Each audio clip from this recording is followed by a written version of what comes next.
الله نور السماوات والأرض مثل نوره كمشكاة فيها مصباح المصباح في زجاجة الزجاجة كأنها كوكب دري يوقد من شجرة مباركة زيتونة لا شرقية ولا غربية يكاد زيتها يضيء ولو لم تمسسه نار نور على نور يهدي الله لنوره من يشاء ويضرب الله الأمثال للناس والله بكل شيء عليم صدق الله مولانا العظيم الصلاة والسلام عليك يا سيدي يا رسول الله الصلاة والسلام عليك يا سيدي يا حبيب الله الصلاة والسلام عليك يا سيدي يا شفيع المذنبين وعلى آلك وأصحابك يا سيدي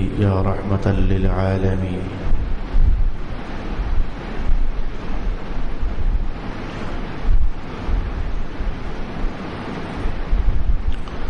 اللہ نور ہے آسمانوں اور زمین کا، اس کے نور کی مثال ایسے ہے جیسے ایک آلہ کہ اس میں چراغ ہے اور وہ چراغ ایک فانوس میں ہے، اور وہ فانوس گویا ایک ستارہ ہے، موتی سا چمکتا روشن ہوتا ہے۔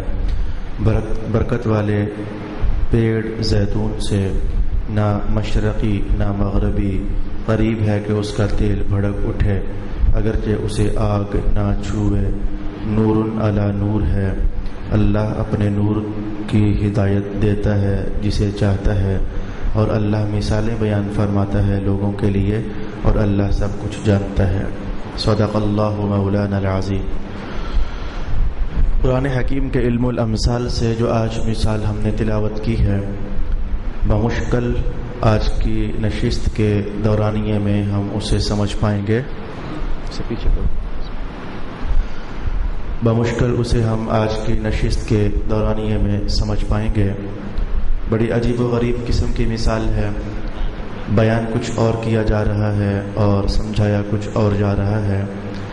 ایک بار موٹا موٹا ترجمہ سماعت کیجئے زبانی کلامی، تاکہ ذہن کو کچھ لگے پتہ کہ نہیں سمجھ آ رہا، پھر ہم اسے سمجھنے کا اہتمام کریں گے۔ اللہ آسمانوں اور زمین کا نور ہے، اس کے نور کی مثال ایسے ہے جیسے دیوار کے اندر کوئی آلہ بنا ہوتا ہے، اس آلے کے اندر فانوس پڑا ہوتا ہے، اس فانوس کے اندر ایک چراغ پڑا ہوتا ہے، اس چراغ کے اندر برکت والے درخت کا تیل پڑا ہوتا ہے۔ وہ برکت والا درخت نہ مشرقی ہوتا ہے نہ مغربی ہوتا ہے۔ یہ تو نور علی نور ہے۔ اس برکت والے تیل کی شان یہ ہے کہ اگر آگ نہ بھی لگائی جائے تو یوں لگتا ہے کہ جیسے ابھی بھڑک اٹھے گا۔ اللہ اپنے نور کی ہدایت صرف اسے عطا فرماتا ہے جسے چاہتا ہے۔ ایک بار پھر ہمیں کچھ سمجھ نہیں آئی، میں ایسے کرتا ہوں کہ 2-3 لفظوں کا مشکل معنی بیان کرتا ہوں، اور اس کے بعد پھر اس مثال کو ہم سمجھنے کا اہتمام کریں گے۔ بڑی اہم ترین مثال ہے۔ اس مثال کا اگر عنوان ایک جملے میں جاننا چاہو تو اللہ تعالیٰ نے سرکار دو عالم صلی اللہ علیہ وآلہ وسلم کی شان و عظمت کو اتنا اونچا کر کے بیان کیا ہے جیسے حضور کی شان و عظمت کا جھنڈا آسمان سے بھی اوپر پہنچا ہوا ہو۔ اس مثال کا بنیادی لباب یہ ہے، اللہ نور السماوات والارض۔ نور کیا ہوتا ہے؟ اگر مجھے یوں لگا کہ اس میں سے آج میں اس عنوان کو ایک نشست میں نہ سمیٹ سکا تو اس کا کچھ حصہ یا میں کل بیان کر دوں گا، یا اگر بالکل کم سا حصہ باقی رہ گیا تو میں آپ سے رخصت لے کر 2-4 منٹوں کی تو آج ہی اسے کلوز کر دوں گا۔ اللہ نور ہے آسمانوں کا اور زمین کا۔ نور کیا ہوتا ہے؟ روشنی کے منبع سے پیدا ہونے والی ایک کیفیت کو نور کہتے ہیں۔ سورج نور نہیں ہے، سورج سے پیدا ہونے والی ایک کیفیت ہے، جس کیفیت میں ہم اور ہزاروں چیزیں دیکھتے ہیں، اس کیفیت کا نام نور ہے۔ چراغ نور نہیں ہے، اور چراغ کا فیتہ بھی نور نہیں ہے، اور اس کا تیل بھی نور نہیں ہے، بلکہ اس فیتے پر جو آگ بھڑکی تو اس سے جو کیفیت پیدا ہوئی، جس میں ہم اور بہت کچھ دیکھ سکتے ہیں، اس پیدا ہونے والی کیفیت کا نام نور ہے۔ تو نور ایک کیفیت ہے جو کہ پیدا ہوتی ہے روشنی کے مرچے سے، روشنی کے منبع سے جو کیفیت پیدا ہوتی ہے اس کیفیت کو نور کہا جاتا ہے۔ تو رک کر کے پہلے ہم یہیں ایک بحث کو سمیٹ لینا چاہیں گے۔ یہ کہنا کہ اللہ نور ہے، اور میں نے ابھی آپ کو بتایا کہ نور ایسی کیفیت کو کہتے ہیں جو پیدا ہوتی ہے، تو اللہ کو نور کہنا یہ تو خطرناک عنوان ہو گیا۔ اللہ ایک پیدا ہوئی کیفیت کا نام ہے کیا؟ جی نہیں، اللہ پیدا ہوا ہی نہیں، اللہ مخلوق بنا ہی نہیں، اللہ ہمیشہ سے خالق ہے اور خالق ہی رہے گا۔ تو یہ اس نے خود کہا کہ میں نور ہوں۔ اچھا، نور کہنے کا تو معنی میں نے پھر آپ کو بیان کیا کہ نور تو ایک پیدا ہونے والی چیز کا نام ہے، پیدا ہونے والی کیفیت کا نام ہے۔ تو اللہ کو نور کہنا یہ تو خطرناک قسم کا معنی ہمارے سامنے آ جاتا ہے۔ اللہ پیدا ہوئی ایک کیفیت کا نام ہے۔ اس سوال کو حضرت امام فخر الدین رازی نے اٹھایا اور آپ خود ہی اس کا جواب ارشاد فرماتے ہیں کہ ایسا ہوتا ہے کئی بار کہ لفظ کچھ اور بولا جا رہا ہوتا ہے، جو اس کا ترجمہ ہوتا ہے وہ مراد نہیں ہوتی، مراد کچھ اور ہوتی ہے۔ اس کو سمجھانے کے لیے آپ نے بہت ساری بحث اٹھائی، اس میں سے 2-4 جملے میں آپ کی خدمت میں کہنے والا ہوں۔ آپ کا بیٹا گھر میں آیا تو ماں نے اپنے بیٹے کو آتا دیکھا تو کہہ اٹھی کہ یہ تو میرا چاند آ گیا ہے۔ سچ بات ہے کہ وہ چاند نہیں ہے، انسان اور شے ہے، چاند اور شے ہے، لیکن ماں بول اٹھی ہے میرا چاند آ گیا ہے۔ اے ماں، تو نے اسے چاند کیوں کہا؟ چاند کا زمین پر کام ہی کیا ہے؟ تو ماں بولتی ہے چاند ہے تو نہیں، لیکن سونا تو چاند ہی جیسا ہے نا، اس لیے میں نے اسے چاند کہہ دیا۔ تو آپ کو سمجھ آیا کہ لفظ بولا ہے کہ میرا چاند ہے، وہ کلوڑا سا بھی ہو تو ماں کی نظر میں وہ چاند ہی ہوتا ہے، تو وہ چاند ہے، لیکن چاند ہے نہیں ہے، وہ اسے سونا لگتا ہے تو اس نے کہہ دیا یہ چاند ہے۔ ایک اور مثال دیکھنا چاہو تو باپ بولتا ہے تو کہتا ہے میرا شیر پتر آ گیا، اور یقیناً وہ شیر نہیں ہوتا۔ شیر کا کام، آبادیوں میں شیر کا کیا کام؟ وہ تو جنگلات کا باسی ہے۔ تو آپ نے کہا کہ میرا شیر آ گیا، لیکن وہ شیر نہیں ہے، تو کہا کچھ اور، لیکن مراد کچھ اور ہے۔ بابا آپ نے اسے شیر کیوں کہا؟ اور یہ بہادر تو شیر ہی جیسا ہے نا، تو اس کی بہادری کو دیکھتے ہوئے شیر کہہ دیا۔ تو بس ایسے ہی سمجھیے، امام فخر الدین رازی ارشاد فرماتے ہیں کہ بعض اوقات لفظ کچھ اور کہہ رہا ہوتا ہے لیکن مراد کچھ اور ہوتی ہے۔ تو رب کائنات نے جو یہ کہا ہے نا، اللہ نور السماوات والارض، اللہ آسمانوں اور زمین کا نور ہے، تو معنی ہے اللہ منور ہے، یعنی اللہ آسمانوں کو بھی نور دینے والا ہے اور زمین کو بھی نور دینے والا ہے۔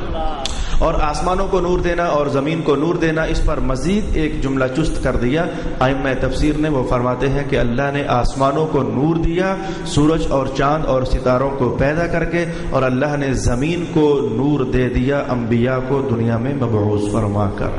انبیاء دنیا کا نور ہے اور سورج چاند ستارے یہ آسمانوں کا نور ہے۔ تو ارشاد گرامی ہوا اللہ نور السماوات والارض، یہاں تک تو کچھ مشکل بنتا ہی نہیں تھا۔ مشکل بحث تو اگلی ہے، اس کے نور کی مثال جیسے ایک آلہ ہو۔ چلے میں پہلے آپ کو لفظوں کا کچھ معنی تو بیان کروں۔ اچھا میرے بھائی، مثل نورہ کا مشکات، اللہ کے نور کی مثال ایسے ہے جیسے مشکات۔ یہ مشکات کیا ہوتا ہے؟ مشکات ہمارے پنجاب کے جو دیہات ہیں ان میں اب بھی کچھ گھر پرانی طرز کے ایسے ہوتے ہیں کہ جس میں وہ کمرے والے دیوار کی آؤٹ سائڈ پر ایک چھوٹا سا محراب نما کھڈا بنا ہوتا ہے۔ میں نے پوچھا گجر خان والوں سے، انہوں نے کہا جی ہم اسے آلہ کہتے ہیں، اس لیے میں نے پہلے ہی اس کا ترجمہ آج آلہ کر دیا۔ میں نے آپ لوگوں میں سے بعض سے پوچھا ہوا تھا۔ تو مشکات اصل میں حبش کے زبان کا لفظ ہے، حبش کی زبان کا لفظ ہے، اور یہ اس آلے کو جو کہ دیوار کے اندر ہوتا ہے اسے حبش کی زبان میں مشکات کہا جاتا ہے۔ جب میں یہاں پہنچا تو ایک اور تھوڑی سی مشکل میرے سامنے آ رہی ہے، میں لگے ہاتھوں اس مشکل کا بھی ازالہ کرتے ہوئے آگے بڑھ جانا چاہوں گا۔ رب کائنات کا یہ فرمان کہ اس کے نور کی مثال ایسے ہے جیسے مشکات، یعنی آلہ، اور مشکات حبش کی زبان کا لفظ۔ اس پر مفسرین نے یہ بحث اٹھا دی کہ اس قرآن کی شان تو یہ تھی انا انزلناہ قرآنا عربیا، یہ سارے کا سارا قرآن ہم نے عربی زبان میں نازل کیا۔ اللہ رب العالمین نے اس قرآن کی شان میں یہ ارشاد کیا، یہ سارا قرآن ہم نے عربی زبان میں استعمال کیا، حالانکہ ہم نے ابھی دیکھا لفظ مشکات یہ عربی زبان کا لفظ نہیں ہے، اور ایسے ہی 20 لفظ اور بھی ہیں جو عربی زبان کے نہیں ہیں۔ مثلا جبرائیل یہ عربی کا لفظ نہیں ہے، میکائیل عربی کا لفظ نہیں ہے، اسرائیل عربی کا لفظ نہیں ہے، اسماعیل یہ قرآن حکیم میں موجود عربی کا لفظ نہیں ہے، ابراہیم عربی زبان کا لفظ نہیں ہے۔ تو ایسے ہی اور بہت سارے الفاظ جو قرآن حکیم میں استعمال ہوئے لیکن وہ عربی زبان کے لفظ نہیں ہے. اور قرآن حکیم نے کیا کہا؟ ہم نے تو سارے کا سارا قرآن عربی زبان میں نازل کیا ہے. اب یہ ایک چھوٹی سی مختصر سی بحث مسلمان ہونے کے ناطے ہمیں جان لینی چاہیے. جو یہاں سے فارغ ہو کر پاکستان سے فارغ ہو کر جب یورپین ممالک میں جاتے ہو، وہاں کسی عیسائی سے، کسی یہودی سے، کسی ایسے ویسے بندے سے پالا پڑ جائے، وہ آبجیکشن کرے، اسلام پر اعتراضات کرے، تب آپ بیدار ہوتے ہو. ہمیں پوچھنا چاہیے کسی سے. ان ایسے سوالات جب قرآن پر اعتراض بن کر ابھرتے ہیں تب آپ بیدار ہوتے ہو. ہمیں کسی عالم سے رابطہ کرنا چاہیے. یہ اعتراض ہو گیا ہم پر، تو جب آپ کے گھر بیٹھے آپ کو یہ بات بتائی جا رہی ہے اور سامنے آ گئی ہے تو آپ ابھی ہی سے کیوں بیدار نہیں ہو جاتے اور غور سے سمجھنے کا اہتمام کریں. قرآن حکیم کہہ یہ رہا ہے، یہ سارا قرآن عربی زبان میں ہے، جبکہ میں نے آپ کے سامنے 10 الفاظ ابھی بول دیے جو کہ عربی زبان کے نہیں ہیں اور قرآن حکیم میں موجود ہیں. میں جلد ہی اسے سمیٹ دینا چاہوں گا اور مجھے امید ہے کہ اللہ تعالیٰ اس کی آپ کو سمجھ بھی نصیب فرمائے گا. یاد رکھنا یہ جو نام ہوتے ہیں، لاہور، فیصل آباد، کراچی، اکبر، اختر، فیصل، یہ جو نام ہوتے ہیں، ناموں کا کوئی جہان نہیں ہوتا. یہ جس زبان میں استعمال کر دیے جائیں یہ اسی زبان کا حصہ بنتے ہوئے وہی زبان شمار ہو جاتے ہیں. یہ جس زبان کا حصہ بن جائیں، میں اس کی مثال دوں گا تو آپ جلدی سمجھو گے. میں اگر اردو زبان میں کہوں میں لاہور جا رہا ہوں تو آپ فوراً سمجھیں گے یہ اردو زبان بولی جا رہی ہے.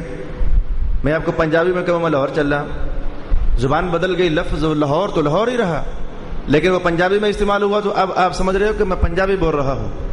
میں آپ کے سامنے فارسی بول دوں اور میں کہوں کہ من لاہور می رفتم، من لاہور می روم، تو آپ کو یہ فارسی بولی جا رہی ہے، حالانکہ لاہور لفظ ویسے ہی استعمال ہو گیا فارسی زبان میں. اچھا چرتازی، یہ پٹھان لوگ بولتے ہیں قاری صاحب چرتازی، تو قاری صاحب آگے سے کہیں کہ لاہور تازامہ، میں تو لاہور جا رہا ہوں.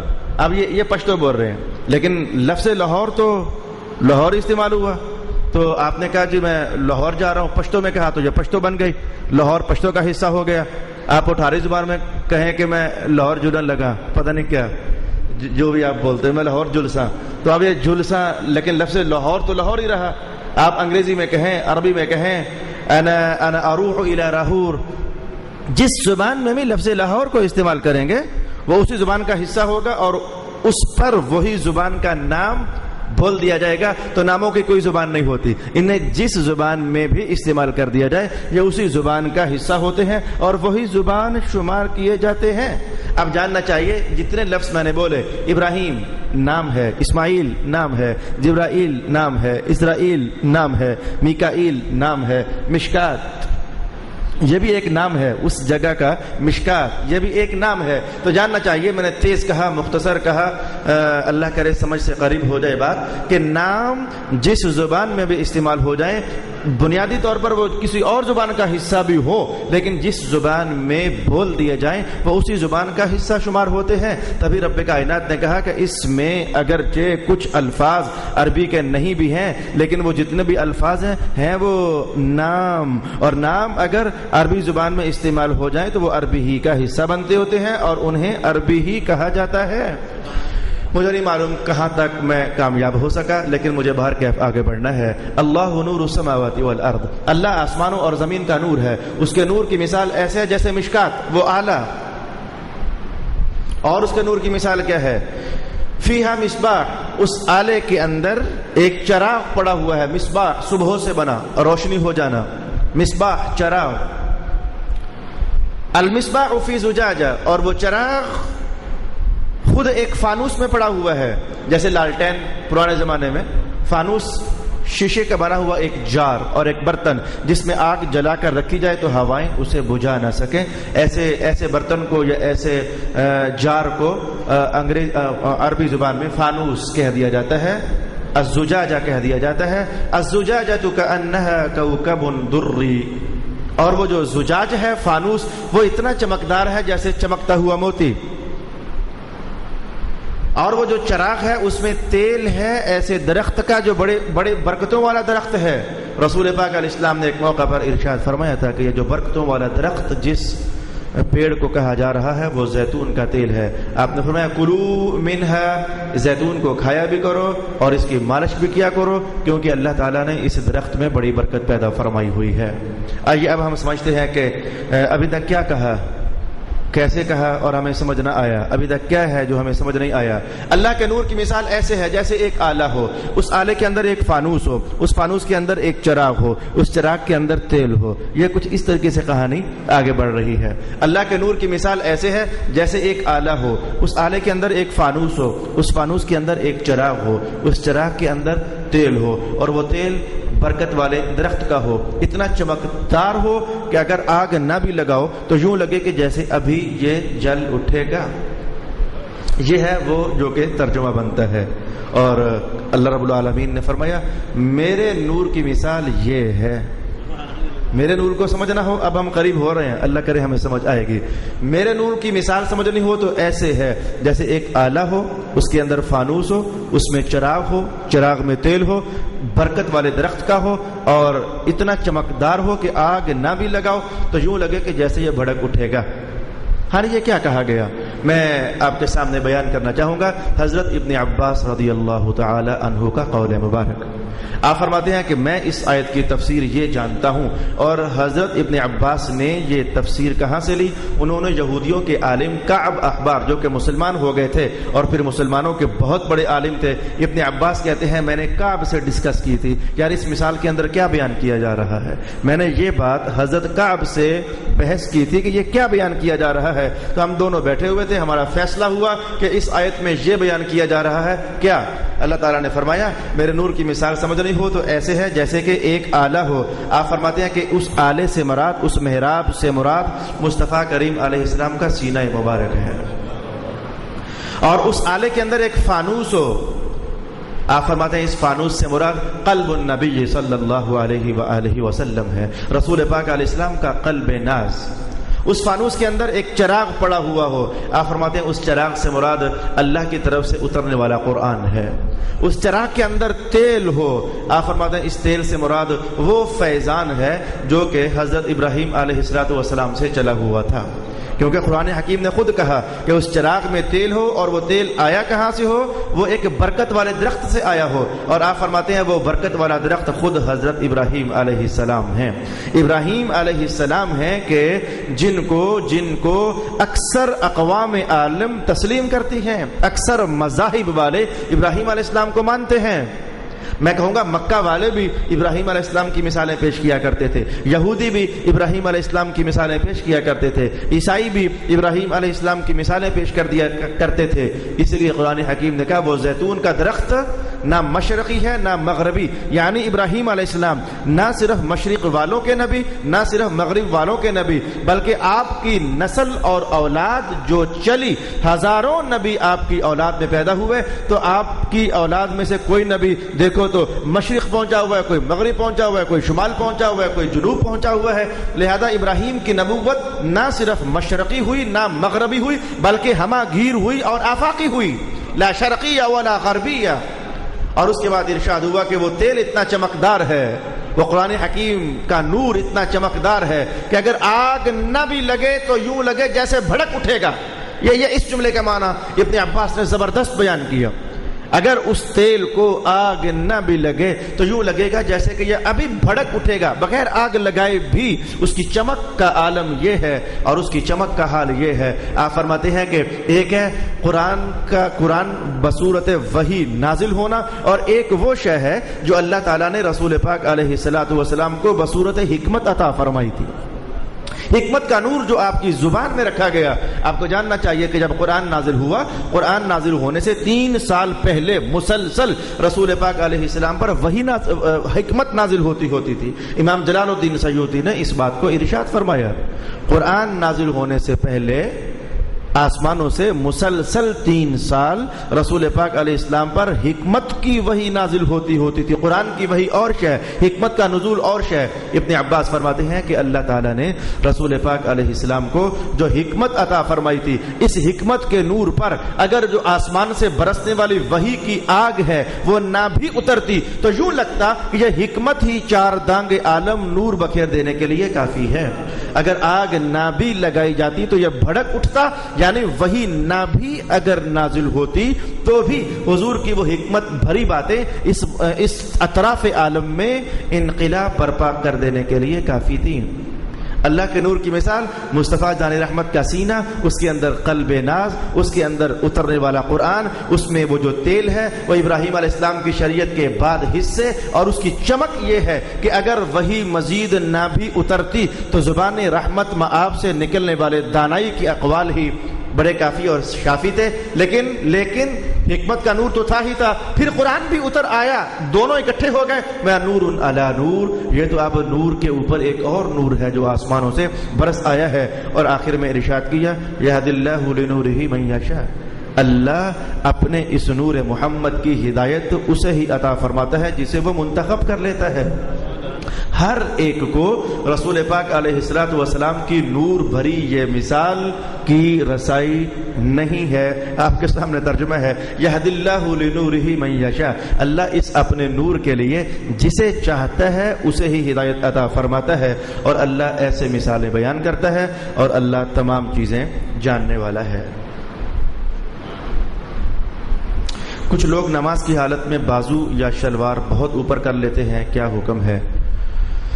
یہ اوپر کرنا یہ تو عنوان شریعت نہیں ہے. بازو اوپر کرنا یا نہ کرنا، شلوار اوپر کرنا یا نہ کرنا، یہ عنوان شریعت نہیں ہے. اصل عنوان شریعت یا فولڈنگ. نہى النبی صلی اللہ علیہ وسلم ان یلف الثوب فی الصلاۃ، رسول اللہ علیہ السلام منع فرمایا کرتے تھے کہ نماز کی حالت میں بازو کپڑا فولڈ نہ کیا جائے، کپڑا لپیٹا نہ جائے. کپڑے کو لپیٹنے سے اصل میں رسول پاک صلی اللہ علیہ وآلہ وسلم منع کیا کرتے تھے. ہم مسلمان سمجھتے ہیں کہ نماز اقامت ہو گئی تو جلدی سے ہم شلوار ٹونگنے لگ جاتے ہیں. ہم یہ سمجھتے ہیں کہ شلوار کا اوپر کر لینا یہ نماز کا حکم ہے. جی نہیں، یہ گٹے اور ٹخنے ننگے کرنا یہ نماز کا حکم نہیں ہے، یہ تو آل ٹائم کا حکم ہے. نماز میں ہو تب بھی ٹخنے ننگے ہی ہونے چاہیے، نماز میں نہیں ہو تب بھی ٹخنے ننگے ہی ہونے چاہیے. ارشاد فرمایا کرتے تھے سرکار دو عالم صلی اللہ علیہ وسلم ویل للاعقاب، جو ٹخنے شلوار کا جو حصہ ٹخنوں کے اوپر ہوتا ہے اس کے لیے دوزخ کی آگ ہے. تو جاننا چاہیے کہ یہ ٹخنے ننگے کرنا یہ صرف نماز کا حکم نہیں بلکہ نماز ہو یا غیر نماز ہو دونوں حالتوں کا حکم یہی ہے. یہ بازو ٹانگ لینا یہ اس سے نماز میں کراہت پیدا ہوتی ہے. اپنی پینٹ فولڈ کر لینا اس سے نماز میں کراہت پیدا ہوتی ہے. نماز کے دوران سجدے کی حالت میں پاؤں کا اٹھا لینا کیسا ہے؟ یہ نماز کی حالت میں پاؤں کا کم از کم ایک پاؤں کا، پھر کم از کم اس ایک پاؤں کی انگلی کا زمین پر لگا رہنا ضروری ہے. اگر کسی نے سجدہ یوں کیا کہ سجدے کے اول سے لے کر آخر تک اس کے دونوں پاؤں زمین سے اٹھے ہی رہے، زمین پر ٹچ بالکل نہ ہوئے، ایسے بندے کی نماز ہوئی ہی نہیں ہے، اسے نماز دوبارہ پڑھنی چاہیے. مساجد میں بزرگ لوگوں کے لیے جو کرسیاں رکھی ہوتی ہیں ان کرسیوں کے آگے جو لکڑی لگی ہوتی ہے اس پر سجدہ کرنا کیسا ہے؟ جواب یہ ہے کہ سجدہ کرنے کی ایک ہے حقیقی صورت اور ایک ہے رخصت والی صورت. دونوں صورتیں آپ جان لیجئے پھر آپ کے لیے مسئلہ جاننا آسان ہو جائے گا. حقیقی صورت سجدہ کرنے کی وہی ہے جو کہ ہم روزانہ نمازوں میں کرتے ہیں، اور رخصت والی صورت یہ ہے اگر کوئی بندہ عاجز آ گیا سجدہ زمین پر کرنے سے. عاجز کیسے آ گیا؟ اس کے گھٹنوں میں زبردست درد ہے، اگر وہ گھٹنے زمین پر لگاتا ہے تو ٹیسیں اٹھتی ہیں اور وہ لہٰذا سجدے کے لیے زمین پر بیٹھ نہیں سکتا، لامحالہ وہ سجدہ بھی نہیں کر سکتا. تو یا اس ایسے اور بہت سارے امراض، کچھ لوگ ہوتے ہیں اگر وہ سر ان کا جھک جائے، پچھلا حصہ جسم کا اوپر ہو جائے سر نیچے ہو جائے تو سر میں چکر آ جاتے ہیں یا پھر درد ہو جاتا ہے. ہر بندے کی الگ الگ کنڈیشن ہوتی ہے بیماری کی. اگر کسی بندے کو حقیقی سجدہ میسر نہ ہو تو پھر رسول پاک علیہ السلام فرمایا کرتے تھے کہ بیٹھ کر نماز پڑھ لو اور اور اشاروں کے ساتھ سجدہ کر لو۔ اب اشاروں کے ساتھ سجدہ کرنے کی کیفیت یہ ہے، میں آپ کے سامنے بیان کرنے لگا ہوں۔ اللہ اکبر، یہ میرا قیام ہو گیا۔ رکوع کرنے کے لیے ہاتھ مجھے گھٹنوں کے اوپر ہی رکھنے ہیں اور یہ میں نے رکھ دیے، اور ہلکا سا سر کو جھکانا ہے، جیسے کہ یہ اللہ اکبر، سبحان ربی العظیم، سبحان ربی العظیم، سبحان ربی العظیم، سمع اللہ لمن حمدہ۔ اب سجدہ کرنے کے لیے مجھے کچھ بھی نہیں کرنا، صرف مزید تھوڑا سا اور سر کو جھکا لینا ہے، تو اس کا نام ہوگا سجدہ، یعنی یوں۔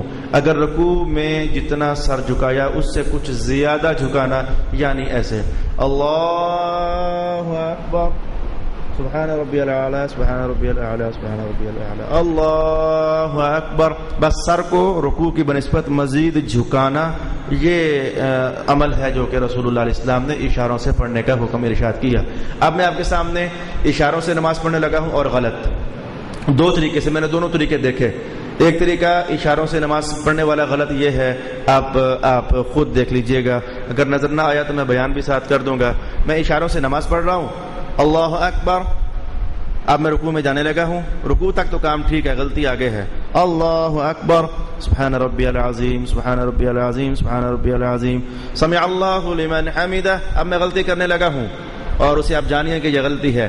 تو سجدے میں میں نے تھوڑی دیر پہلے صحیح طریقہ بیان کیا، اور وہ کیا تھا، سجدے کے لیے بھی ہاتھ گوڈوں پر ہی رہنے چاہیے، لیکن میں نے یوں پایا لوگوں کو، بعض لوگوں کو نماز پڑھتے ہوئے وہ ہاتھ فضا میں آگے لے جاتے ہیں، جیسے سجدے میں نہیں وہ ہاتھ آگے لے جاتے، تو وہ فضا ہی میں ہاتھ آگے لے گئے۔ یہاں تو ٹیبل پڑا ہوا ہے نا، خالی، نیچے خالی، کچھ بھی نہیں، اللہ اکبر، سبحان ربی الاعلی، سبحان ربی الاعلی، سبحان ربی الاعلی۔ وہ یہ سمجھتے ہیں کہ اب سجدہ ہوا، اور یہ طریقہ غلط ہے۔ صحیح طریقہ وہی ہے جو میں نے آپ کو مذہب میں بیان کر دیا۔ غلط طریقہ نمبر 2 دیکھیے، غلط طریقہ نمبر 2، اشاروں سے بندہ نماز پڑھ رہا ہے، حقیقی سجدہ نہیں کر سکتا، تو غلط طریقہ نمبر 2، جیسے وہ سامنے کرسی آپ کے پڑی ہوئی ہے، ادھر مجھے ایک کرسی نظر آئی، یہ آگے بھی پڑی ہوئی ہے، آگے وہ لکڑی کا پھٹا لگا ہوا ہے، اب میں غلط سجدہ ادا کرنے لگا ہوں، وہ یہ ہے اللہ اکبر، رکوع میں جانے لگا ہوں، اللہ اکبر، سبحان ربی الاعلی، سبحان ربی الاعلی، سبحان ربی العظیم، سبحان ربی العظیم، سمع اللہ لمن حمدہ۔ اب میں اس لکڑی کے پھٹے کے اوپر سر لگانے لگا ہوں، اور یہ میں نے لگا دیا اللہ اکبر، یہ میں نے پھٹی کے اوپر سر رکھ دیا، یہ طریقہ غلط ہے۔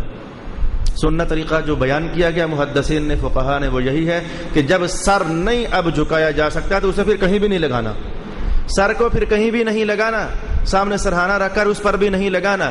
بعض لوگوں نے یوں بھی کیا، وہ پھٹا یا لکڑی کا وہ شے اٹھا کر یوں کر لیا، اللہ اکبر۔ یہ ساری باتیں کسی عالم کی صحبت میں نہ بیٹھنے کا نتیجہ ہے۔ اب اپنے اپنے علاقوں میں علماء سے رابطہ کریں اور ان سے پوچھیں کہ اشارے سے جب نماز پڑھنی ہو تو پھر صحیح اور سنت طریقہ اشاروں کے کرنے کا کیا ہے۔ اس کے لیے کہ پھٹا آپ استعمال نہیں کر سکتے، پھٹا تو قرآن پاک پڑھنے کے لیے بنایا گیا ہوتا ہے۔ جو معذور آدمی ہے وہ قرآن پڑھنا چاہے تو زمین پر بیٹھ جو نہیں سک رہے، آگے پھٹا لگا تو قرآن اس پر رکھ لیں، اور رکھ کر کے تو پھر وہ، یہ نماز کے سجدے کے لیے پھٹا نہیں بنایا گیا ہوتا، یہ بات آپ کو جان لینی چاہیے۔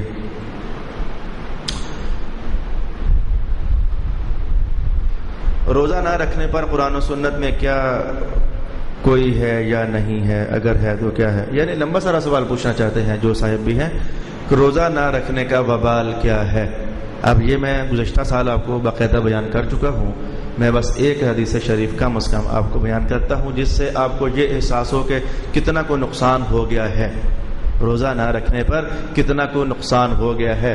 مثلاً رسول پاک علیہ السلام نے ارشاد فرمایا، جس نے ایک روزہ چھوڑ دیا، اب اس کے بعد اس کی زندگی باقی بچتی ہے، مثلاً 30 سال، 40 سال، 50 سال، 60 سال، 70 سال، جتنے بھی اس کی زندگی بچی، اب سے لے کر وہ ہر دن اگر روزہ رکھے، زندگی بھر مرتے دم تک ہر دن روزہ رکھے، اور جو ثواب ہر دن روزہ رکھنے پر حاصل ہو، 40 سال تک مسلسل ناغا کیے بغیر روزے رکھتا رہا، 40 سالوں میں جو ثواب اکٹھا کیا، فرماتے ہیں یہ کم ہے، اگر اس دن ایک دن کا رکھ لیتا وہ ثواب پھر بھی زیادہ۔ یہ میں نے بالکل ایک ہی حدیث میں آپ کو بہت کچھ بتا دینا چاہا کہ ایک روزہ چھوڑا تو اتنا ثواب ہمارا لیس ہو گیا ہے کہ اس کے بعد اگر ہم زندگی بھر بھی روزے رکھیں تو وہ ثواب زندگی بھر کے روزوں کا ملا کر بھی نہیں ہو سکتا جو کہ اس ایک دن کا روزہ رکھنے پر ہمیں حاصل ہونا تھا۔ باقی یہ تو ہے کہ نقصان ہوا ثواب نہ ملنے کی صورت میں، باقی دوزخ کے عذاب کی صورت میں یا اللہ کے غضب اور جلال کی صورت میں۔ یہ اس جملے کو سمجھیے آپ، اس جملے کو آپ سمجھیے کہ حضور کیا ناراض ہو رہے ہیں یا راضی ہو رہے ہیں؟ اس کی ناک مٹی میں رگڑ دی جائے کہ جس کو رمضان میسر ہوا لیکن وہ پھر بھی اپنے آپ کو بخشوا نہ سکا۔ تو مانا یہ تھا کہ رمضان میں جیسے یہ نہیں کہا جا رہا کہ بخشش ملنی ہی ملنی ہے، تو جو بندہ بخشش ملنی ہی ملنی ہے اس درجے سے اپنے آپ کو اتنا گرا دے کہ الٹا اللہ کے ہاں وہ مجرم بن جائے، تو حضور کا یہ جملہ کیا اسے خوش کر رہا ہے کہ اس بندے کی ناک مٹی میں رگڑ دی جائے کہ جس کو رمضان میسر ہوا لیکن اس نے روزہ نہیں رکھا۔ وقت پورا ہوا، اگلا ایک سوال ہے چھوٹا سا لیکن اس کا جواب بہت لمبا سارا ہے، میں انشاءاللہ العزیز اچھا میں نے محسوس، میرا احساس بتا رہا ہے کہ میں نے چاہا تھا کہ قرآن حکیم کے علم الامثال سے ہم بہت کچھ سیکھیں، لیکن آپ کے لیے یہ علم شاید بالکل نیا سا ہوا اور یوں لگا جیسے مشکلات سے بن رہی ہے آپ لوگوں کے لیے۔